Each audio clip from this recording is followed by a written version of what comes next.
નમસ્કાર મિત્રો, સ્વાગત છે તમારું અમારી યુટ્યુબ ચેનલ વાસ્તુ સભામાં. મિત્રો, વિડીયો શરૂ કરતા પહેલા હે માતાજી, જે પણ અમારા આ વિડીયોને લાઈક કરે, કોમેન્ટમાં જય માતાજી લખે અને ચેનલને સબસ્ક્રાઇબ કરે, તેની દરેક સમસ્યા દૂર કરી તેની બધી જ મનોકામના પૂર્ણ કરી દેજો. મિત્રો, અધિક માસ પૂરો થાય પહેલા ચૂપચાપ ₹1નો સિક્કો આ જગ્યાએ મૂકી દેજો, બની જશો કરોડપતિ. મિત્રો, આ ₹1નો સિક્કો તમારા ઘરની દશા અને દિશા પણ બદલી નાખશે. જી હા મિત્રો, વર્ષો જૂની ગરીબી હશે તો એ પણ આ ₹1ના સિક્કાથી દૂર થઈ જશે. મિત્રો, કહેવાય છે કે અધિક માસ દરમિયાન કરવામાં આવેલા કેટલાક ઉપાયો વર્ષોથી લોકો ખૂબ ગુપ્ત રીતે રાખતા આવ્યા છે.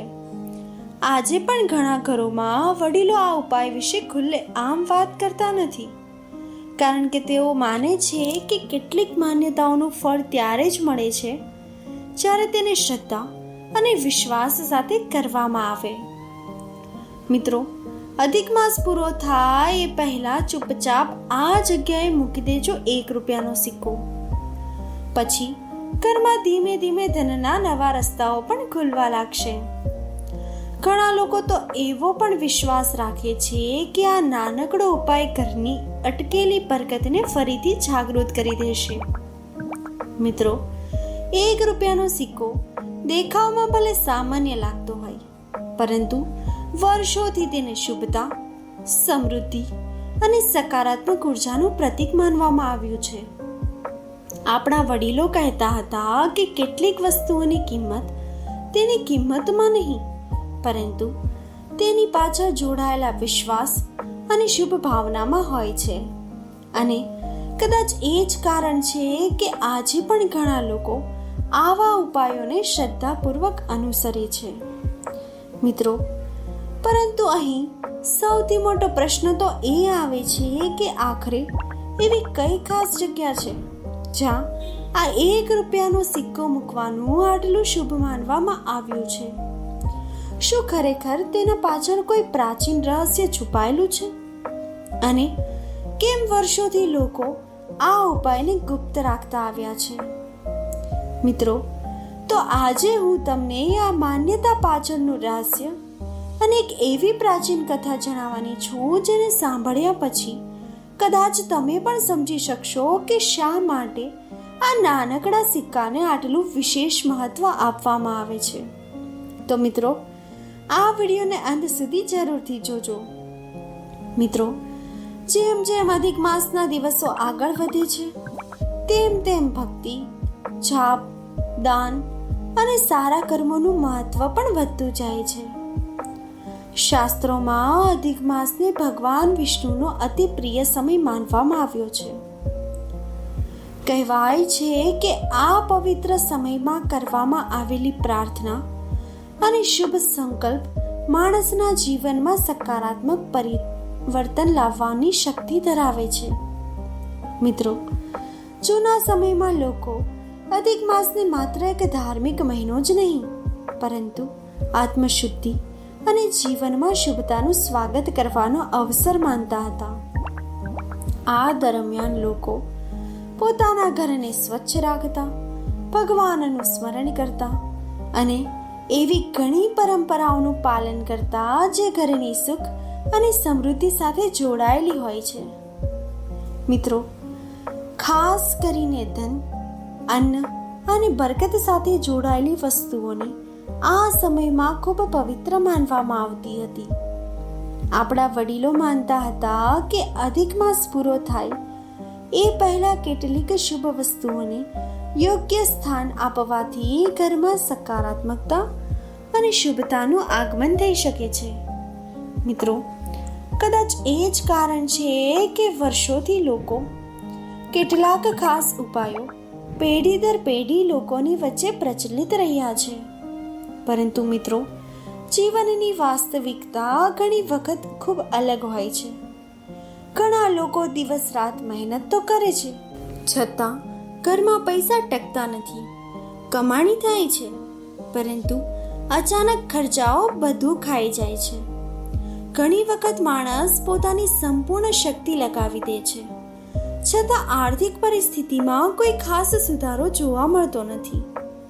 ઘરમાં જ્યારે વારંવાર પૈસાની તંગી રહેવા લાગે ત્યારે તેની અસર માત્ર ખિસ્સા પર જ નહીં, પરંતુ મન પર પણ ધોવા લાગે છે.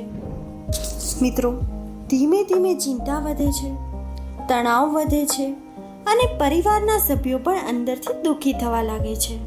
મિત્રો, મનમાં એક જ ઈચ્છા જન્મે છે કે કાશ અમારા ઘરમાં પણ સુખ, શાંતિ અને બરકત આવી જાય. મિત્રો, ખાસ કરીને ઘરની મહિલાઓ પરિવારના સુખ માટે ઘણી ચિંતાઓ પોતાના મનમાં દબાવીને રાખતી હોય છે.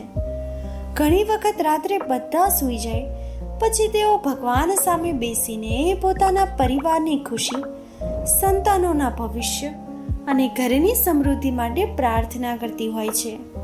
તેમની આંખોમાં આંસુ હોય છે, પરંતુ હૃદયમાં વિશ્વાસ હોય છે કે એક દિવસ ભગવાન જરૂર તેમની પ્રાર્થના સાંભળશે. અને મિત્રો, આવી જ એક માતાની કથા હવે શરૂ થવાની છે.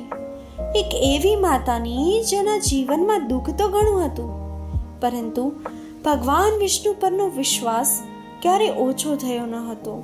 અને કદાચ એ જ વિશ્વાસ તેને એક એવા રહસ્ય સુધી લઈ જવાનો હતો જે વર્ષોથી લોકો વચ્ચે ગુપ્ત રહીને કહેવામાં આવ્યો હતો. મિત્રો, આપણા વડીલો કહેતા હતા કે કેટલીક પરંપરાઓ એવી હોય છે જે સમય સાથે ધીમે ધીમે રહસ્ય બની જાય છે. અધિક માસ દરમિયાન કરવામાં આવતા કેટલાક ઉપાય પણ એવા જ માનવામાં આવે છે. મિત્રો, વર્ષોથી લોકો ₹1ના સિક્કા સાથે જોડાયેલા એક ખાસ ઉપાય વિશે વાત કરતા આવ્યા છે, પરંતુ તેની સંપૂર્ણ જાણકારી બહુ ઓછા લોકોને હતી. કહેવાય છે કે આ ઉપાયનો સંબંધ માત્ર એક સિક્કા સાથે ન હતો, પરંતુ ઘરની બરકત, સુખ અને સકારાત્મકતા સાથે પણ જોડાયેલો હતો. મિત્રો, ઘણી દાદી નાની આજે પણ વિશ્વાસ સાથે કહે છે કે કેટલીક વસ્તુઓનું મહત્વ તેની કિંમતમાં નથી હોતું, પરંતુ તેના પાછળ રહેલી શ્રદ્ધા અને ભાવનામાં પણ હોય છે. કદાચ એ જ કારણ છે કે લોકો વર્ષો સુધી આ ઉપાયને ખૂબ ગુપ્ત રાખતા હતા. કોઈ ખુલ્લે આમ તેની ચર્ચા પણ કરતું ન હતું, પરંતુ પેઢી દર પેઢી આ વાત એક રહસ્યની જેમ આગળ વધતી રહી. પરંતુ આખરે એવી કઈ ખાસ જગ્યા હતી જ્યાં ₹1ના સિક્કા મૂકવાનું આટલું શુભ માનવામાં આવતું હતું, અને કેમ લોકો તેને ઘરની બરકત સાથે જોડતા હતા? મિત્રો, આ પ્રશ્નનો જવાબ સમજવા માટે હવે આપણે એક પ્રાચીન કથા તરફ આગળ વધીએ. કહેવાય છે કે એક ગામમાં એક વૃદ્ધ માતા પોતાના એકમાત્ર પુત્ર સાથે રહેતી હતી. વર્ષો પહેલા તેના પતિનું અવસાન થઈ ગયું હતું, અને ત્યારથી જ જીવનનો દરેક ભાર તેના ખભા પર આવી પડ્યો હતો. ઘર ચલાવવા માટે તેમની એક નાની દુકાન હતી, પરંતુ કમાણી એટલી ઓછી હતી કે 2 સમયનું ભોજન પણ ઘણી વખત મુશ્કેલ બની જતું. મિત્રો, સમય જતાં પરિસ્થિતિ વધુ કઠિન બનતી ગઈ. દુકાનમાં ગ્રાહકો ઓછા આવવા લાગ્યા, દેવું વધવા લાગ્યું, અને ઘરમાં ચિંતા અને નિરાશાનું વાતાવરણ છવાઈ ગયું. મિત્રો, ઘણી વખત રાત્રે જ્યારે તેનો પુત્ર ઊંઘી જતો ત્યારે વૃદ્ધ માતા ઘરના મંદિરમાં ભગવાન વિષ્ણુ સામે બેસી જતી અને આંખોમાં આંસુ લઈને પ્રાર્થના કરતી, હે પ્રભુ, હવે અમારું જીવન ક્યારે બદલાશે? મિત્રો, અધિક માસના દિવસો ચાલી રહ્યા હતા. ગામમાં દર સાંજે ભવ્ય વિષ્ણુ કથા અને ભજનનું આયોજન થતું હતું. માતા પણ રોજ ત્યાં જતી, ભગવાનનું નામ લેતી અને આશા રાખતી કે કદાચ એક દિવસ તેની પ્રાર્થનાનો જવાબ જરૂર મળશે. મિત્રો, એક દિવસ કથા પૂરી થયા પછી જ્યારે તે મંદિરની બહાર નીકળી રહી હતી ત્યારે તેની નજર એક રહસ્યમય વૃદ્ધ સંત પર પડી. મિત્રો, એ સંત સામાન્ય માણસ જેવા લાગતા ન હતા. તેમના ચહેરા પર અદ્ભુત તેજ હતું, હાથમાં કમળ હતું અને ગળામાં તુલસીની માળા હતી. તેમની આંખોમાં એવી શાંતિ હતી કે તેમને જોતા જ મનને એક અલગ જ શાંતિનો અનુભવ થતો હતો. મિત્રો, માતા તેમની પાસેથી પસાર થઈ રહી હતી ત્યારે સંતે અચાનક તેની તરફ જોયું અને જાણે તેના મનની દરેક વાત સમજી ગયા હોય તેમ સ્મિત કર્યું. મિત્રો, સંત ધીમા અવાજમાં બોલ્યા, દીકરી, ક્યારેક માણસના જીવનમાં ધનની કમી નથી હોતી, પરંતુ બરકતનો પ્રવાહ અટકી જાય છે અને જ્યારે બરકત પાછી ફરવા લાગે છે ત્યારે જીવનમાં બદલાવવાનું મોડું નહીં થતું. આ શબ્દો સાંભળીને માતા આશ્ચર્યમાં પડી ગઈ.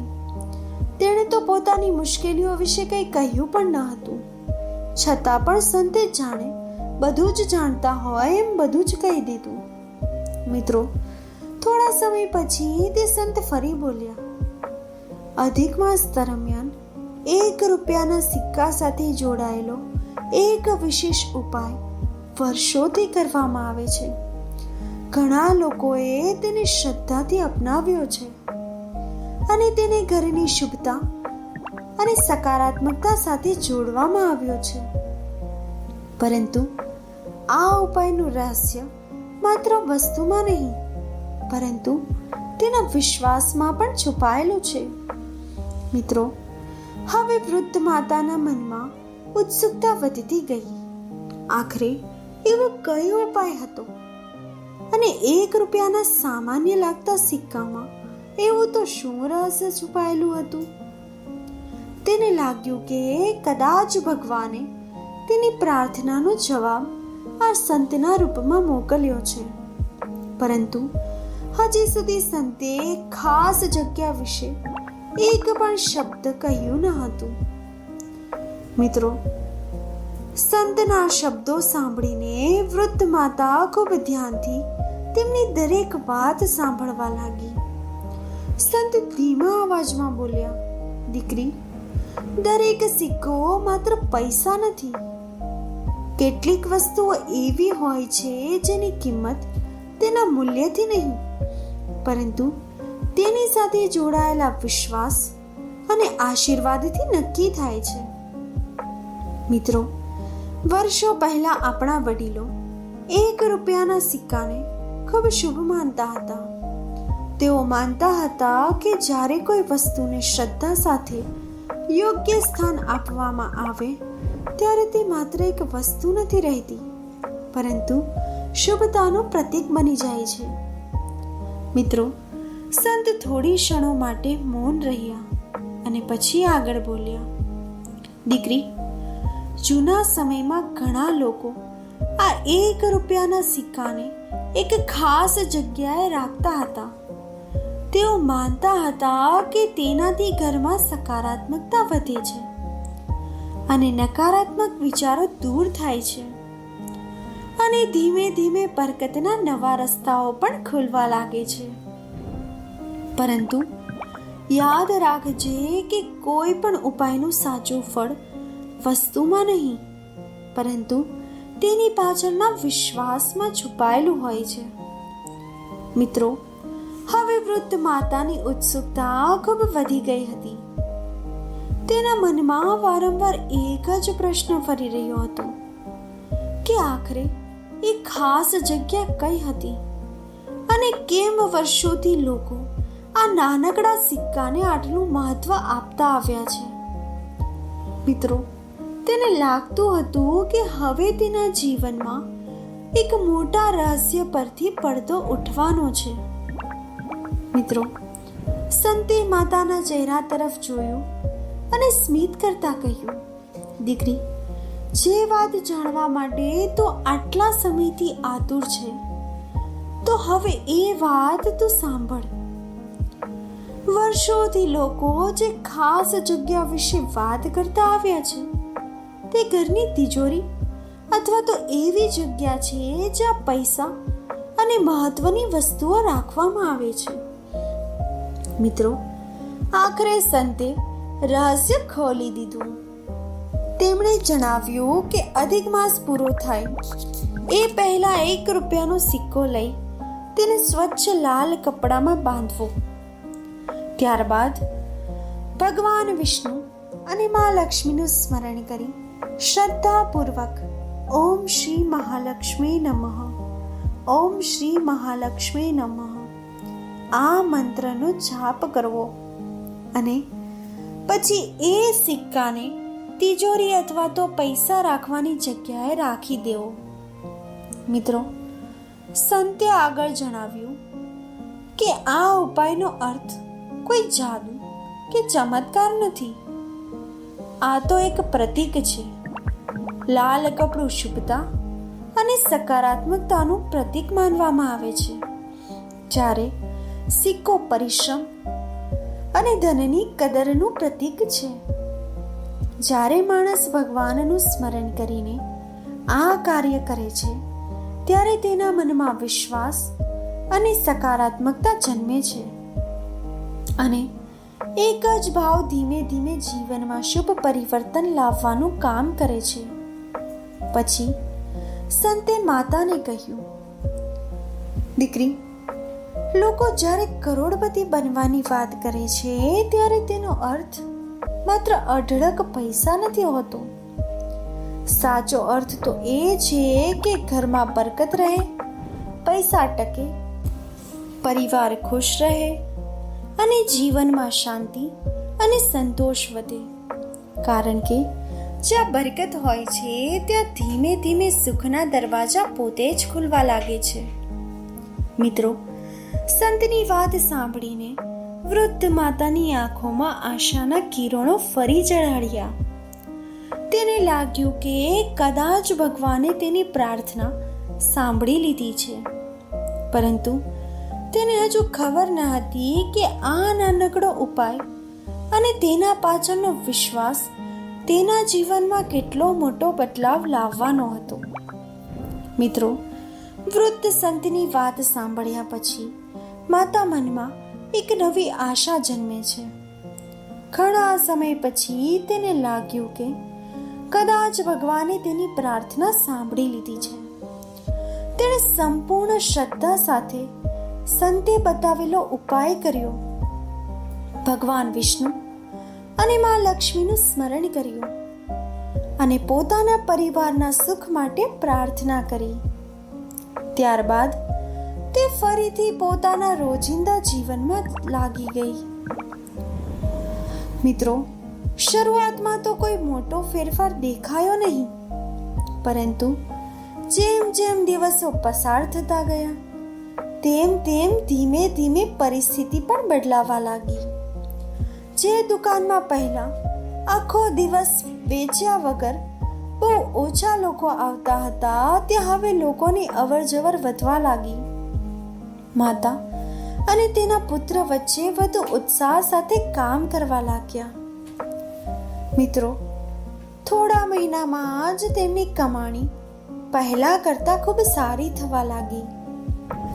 મિત્રો, સૌથી મોટો ફેરફાર તો એ આવ્યો કે ઘરમાં પૈસા આવવા પણ લાગ્યા અને ટકવા પણ લાગ્યા. પહેલા જે કમાણી અચાનક ખર્ચાઓમાં ખતમ થઈ જતી હતી, હવે તેમાંથી થોડું બચવા પણ લાગ્યું. વર્ષોથી જે દેવું તેમના માટે ચિંતાનું કારણ બન્યું હતું, તે પણ ધીમે ધીમે ઓછું થવા લાગ્યું. મિત્રો, આ કથા આપણને એક સુંદર વાત શીખવે છે કે કોઈ પણ ઉપાય ત્યારે જ અર્થપૂર્ણ બને છે જ્યારે તેની સાથે ભક્તિ, વિશ્વાસ અને સારા કર્મો જોડાયેલા હોય. માત્ર કોઈ વસ્તુ ઘરમાં રાખવાથી જીવન બદલાતું નથી, પરંતુ જ્યારે માણસ પોતાના વિચારો અને કર્મોને પણ સકારાત્મક બનાવે છે ત્યારે ધીમે ધીમે જીવનમાં સારા પરિવર્તન આવવા લાગે છે.